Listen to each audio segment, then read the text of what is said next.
with his running style, this guy's always the hammer, never the nail, but also has the ability to break it off big, too. I was on the field for a game he had last year at LSU, and there were some college boys warming up, and then Leonard Fournette walked in. He is a man. Full grown. On 1st and 10, here's Bortles. Toward the sideline, and look at that catch. Dragging the toes, and that's going to be a first down. Well done.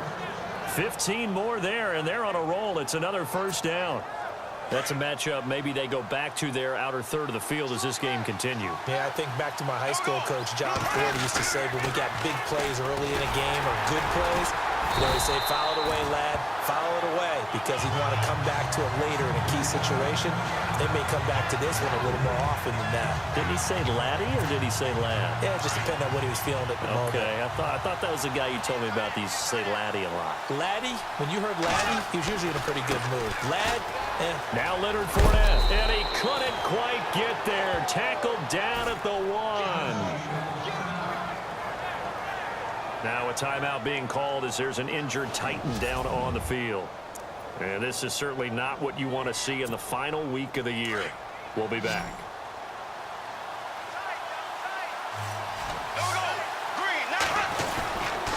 They'll try and run for it with Fournette. And no signal yet. I don't think he got in. He didn't. They'll mark him at the 1. Call it no gain, and it's going to be 2nd and goal. They're right there at the 1. No gain, but don't let that stop you. Line back up and keep going at them. If I'm them, I'm thinking about going at it 4 straight times. 2nd and goal from the 1. They'll try to punch it in with Fournette. A great play there with touchdown number 20 on the year.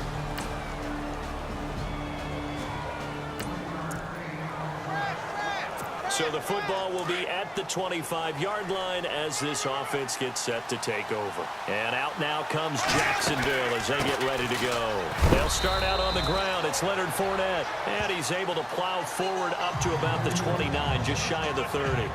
It's a pickup of 4, and it'll bring up 2nd down. Tough running there. That's a hard-earned 4 yards. Yeah, those are the unsung kind of runs. They don't fill up the stat sheet, but they do set you up in good position on 2nd down. Fournette, he finds an opening past the 40, and they get him down, but not before he takes it across the 40-yard line. The Jags picking up the first down there, a gain of 12. Getting the sense, Charles, they're going to put a big emphasis this afternoon on the run game. And why not? What we're seeing so far, working pretty well from them. And here's the best part. We always talk about the best performers do their job when the lights come on. I think he likes natural light best. That's going to go as a loss of 2, and it'll be 2nd down. Well, that play was doomed right from the start. They just about ran into every defender on that one, didn't he? It felt like everyone got a piece of that tackle. On 2nd down, here's Yeldon. And he'll be taken down just shy of midfield. A nice job there as he rumbles for 9, and it'll be back to a 3rd and 3. But you've got to give kudos to your offensive line and the guy carrying the ball because they were in a 2nd and long situation. It seemed pretty dire, but they brought it back to 3rd and manageable with that run.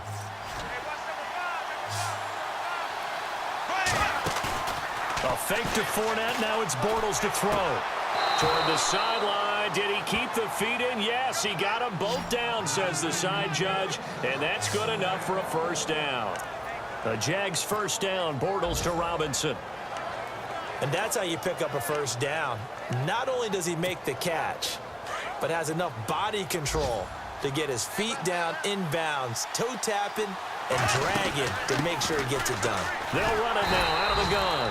Looking for a crease, can't find one. Stopped at the line of scrimmage. No gain on the play there, 2nd down. So nothing there. I don't know that that's all in the back, though. You got to look at blocking there, don't you? I would agree with that totally. At some point, they have to win at the point of attack. Instead, it was the defense getting it done again and holding them to no gain.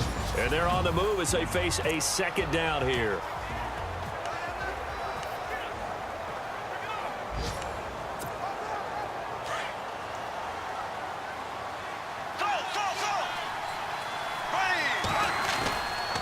They'll run it again with Fournette. And after the good gain last play, this time they say, as he's going to be stopped behind the line of scrimmage. Calling a loss of 2 on the play. And that's going to lead to a 3rd and 12. Well, add that play to his resume reel because he went to the Pro Bowl last year. That's how you go to the Pro Bowl. You make plays like that, big-time penetration, and throw people for losses.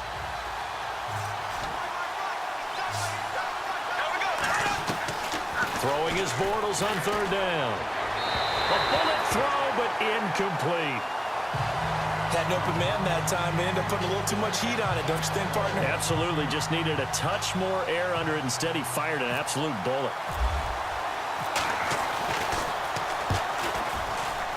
He had the distance, but it's no good. Wide to the right, and this game will remain tied here in quarter.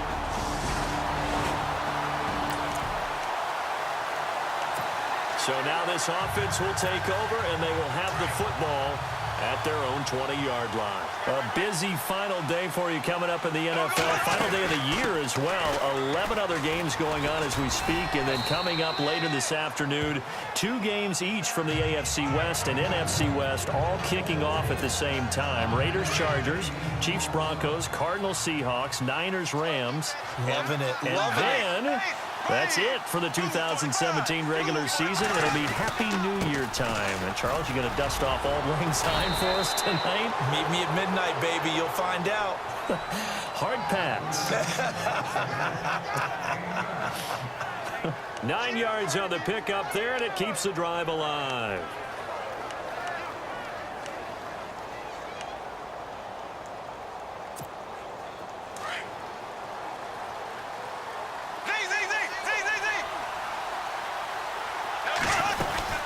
They'll run it now out of the gun. And a good swarm to the football defensively as they get him down at about the 40. Give him 3 on first down. It'll set up a 2nd and 7. Not much happening there on first down. I thought there might have been a hole for a split second. Yeah, but it dried up pretty quickly, didn't it? Closed fast. Here we go now. Blue 45. Blue 45. On second down, here's Fournette. And he's able to get this one out closer to midfield across the 45. It's an 8-yard pickup and leads to a new set of downs. Looks like they're establishing a pretty good pattern here because they've been very heavy in the running game on the last 4 plays. Yeah, you took the words right out of my mouth. So far, 4 plays in this drive, all 4 on the ground. Here we go. Left. Here we go now. Green 90. They go play action here on first down. He's going to float this one deep right side. That's caught inside the 20. They give him a gain of 38. And I guess, Charles, sometimes when you have a receiver well over 6 foot, you do that. Just put it up there, let him grab it, and he did. And it certainly appears like a 50-50 ball, right? We always talk about that when both sides have a chance to get it, the receiver or the guy covering him. But I think the odds actually are in favor of the offense. They can see the ball coming oftentimes before the defender can get his head around. So I think that really goes to like 70-30, and they should be able to go up and get it most of the time. And he got it there. Here we go now. Green 39. They go play action for Yeldon. Now it's Bortles. And he'll go down. Brought down at the 20-yard line. Jurrell Casey in there to get him. And that's sack number 6 for him on the year.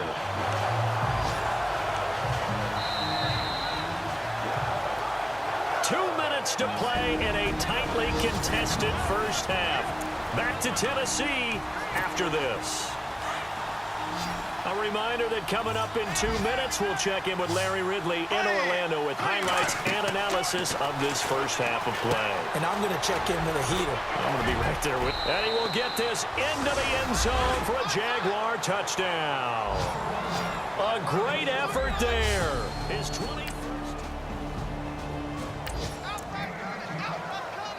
So the football will be at the 25-yard line as this offense gets set to take over. Out comes the Jacksonville offense as they get set to take over here. Even though they might not find the number 1 seed next to their name come playoff time, there's not going to be very many teams, if any, entering the playoffs on the kind of run they're on. They're hot. And I love that word, hot, because every team in the league wants to go into the playoffs on that uptick. Because a lot of the time you serve notice to the rest of the league that, hey, we're the team you need to deal with. We're the team that's going to be a real problem for you. And if they can continue this streak, they can very well be that team and gain that confidence that they're seeking as they head to the playoffs. And confidence, that's the word I would use from our meetings with them. They said we're playing our best football right now. It is showing. And Leonard Fournette impressing there with that run. It's hard to believe that no Jacksonville Jaguar has broken 1,000 yards since Maurice Jones-Drew in 2011. I think Leonard Fournette could be that guy. Even with the ankle injury last year at LSU, still averaged 6.5 yards per carry. And absolutely intimidated opposing defenses. A lot of guys simply didn't want to tackle him.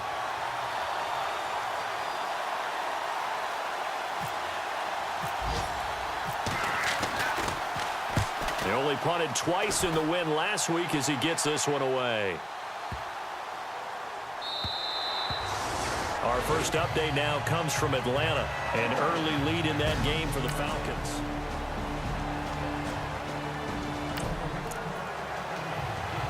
So the football will be at the 25-yard line as this offense gets set to take over. Now we take a glance at the offense as they work their way back out for their first possession of the second half. They trail offense, first time to touch the ball in quarter 3, and we'll see what they can do.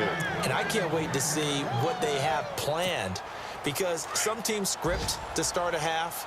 Other teams just go, okay, these are the sequence of plays we want to run. These things worked well for us. And sometimes they throw in that big chunk play right away. Shocker.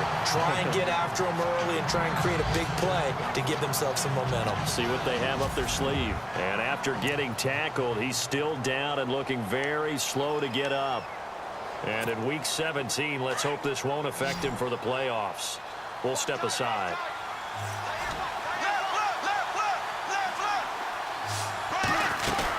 They'll run it now out of the gun. And he'll take this for about 4 up to the 46-yard line.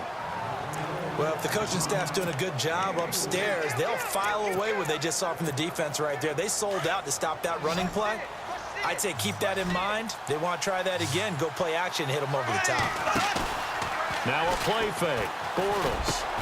He's got the hook up to Lee. And that is what you call a hit stick. Put down to the ground hard. And the play goes for 19 yards. Gives him a new set of downs. He's such a good route runner. Shows it there on third down. Very proficient and a good pass. And you know what I've observed over the years in the NFL? The better a route runner you are, the more confidence your guy's going to have in you to go to you in important times, because he can trust you being in the right spot, and they connected there and picked up a first down.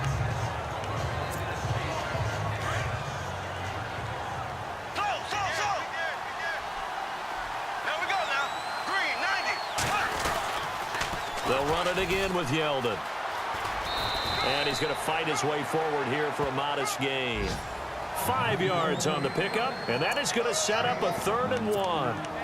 He's had a ton of success here so far, but you get the feeling that he might be on the verge of popping one. Yeah, even on that one, there was a little bit of a hole, but it closed there quickly at the end. They'll try to run for it with Yeldon. And he's going to get the first down as they bring him down at the 23. Only 3 there on the pickup, but that's enough to move the chains. Sometimes with the running game, you've just got to stick with it. Look, it's the 3rd quarter, no time to panic. But that also doesn't mean you just do it the same way you've been doing it the entire ball game. Maybe change up some blocking assignments or run a few different plays, but stay with the overall essence of the running game. And they've got it inside the 10 at the 8. That one goes for 16 yards. It sets them up 1st and goal. I think they like this drive a little bit better there, partner. Running game helping out, picking up some of the slack. Because remember the last drive, they went 3 and out. Now they'll throw it. Bortles. It's caught right side. It turns. And he'll maybe get back to the line of scrimmage, but no more than that. No gain there on the completion. It'll be 2nd down. And that's when it's fun to play defense. When you're able to diagnose a play right from the beginning, get all your guys to the football, and spill the play, that's when you have a lot of fun playing on that side of the ball. Play action. Now it's Bortles. And he is going to be taken down. And that should be the final play of this third quarter. Jurrell Casey. He's the one to get him, and that's sack number 7 for him. Following the sack, 3rd and long for Bortles and the Jags.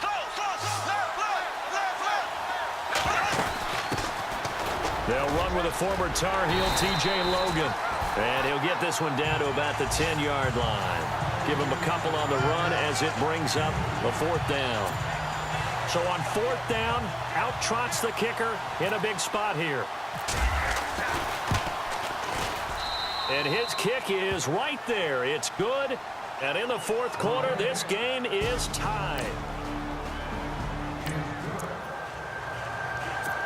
After an excellent punt, this offense in a tough spot down inside their own 5. The Jaguars getting set to go.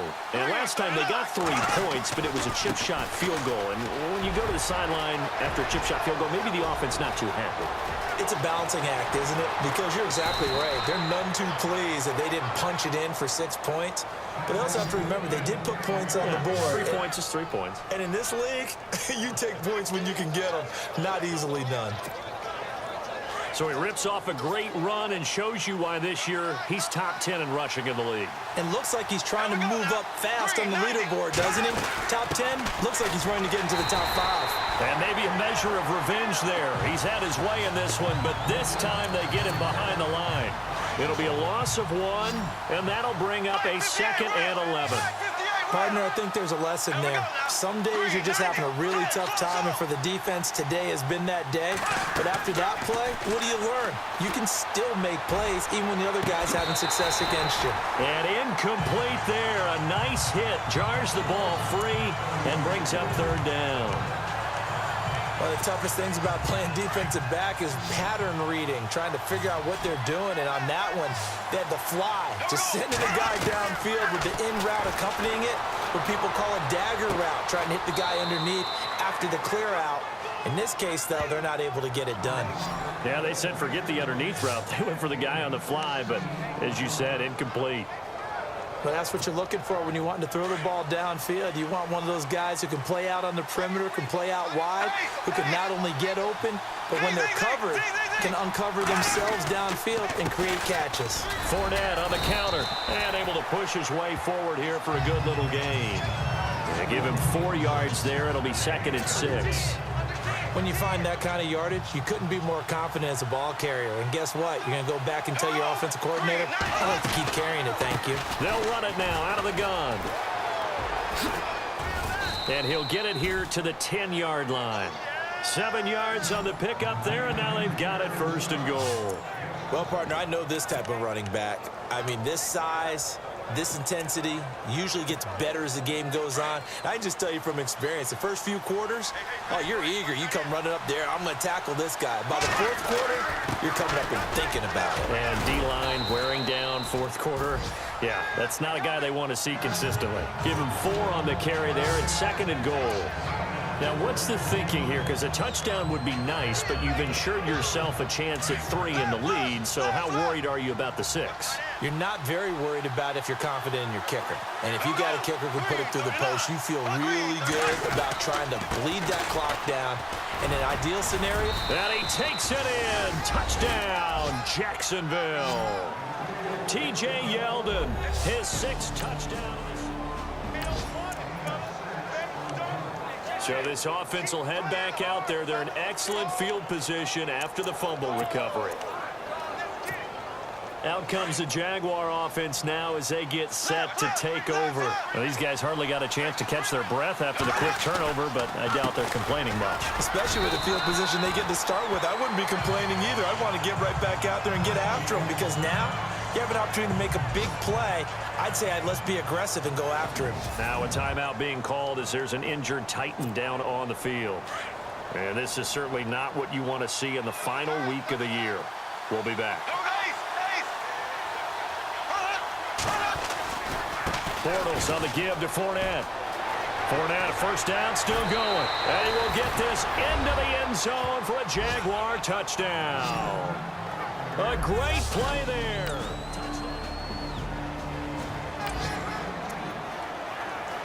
Both offenses have been clicking in this one. A lot of points on the board. We'll see if that trend continues. And out now comes Jacksonville as they get ready to go. And for them, a touchdown their last go-around. Obviously, they'll be hoping to do that again. And when you start plotting for this drive, when you start thinking to yourself, okay, what are we going to do? You don't go away from what you did before because that worked, but you have to be prepared for wrinkles and counters because you know they'll make some adjustments. Now another timeout here called by the Titans. That'll be their second, so one more chance to stop the clock here, and we'll be back. It's in the fourth quarter down in Miami. Now the Bills have grabbed a lead late over Miami. Another victory perhaps in the cards. They're looking as good as anybody as the playoffs draw near. They'll run it now out of the gun. And they're able to get this one past the 30 down to the 25. Now the defense will burn their third and final timeout. And as the two teams talk it over on their respective sidelines, we take a break. So the offense has it 1st and 10.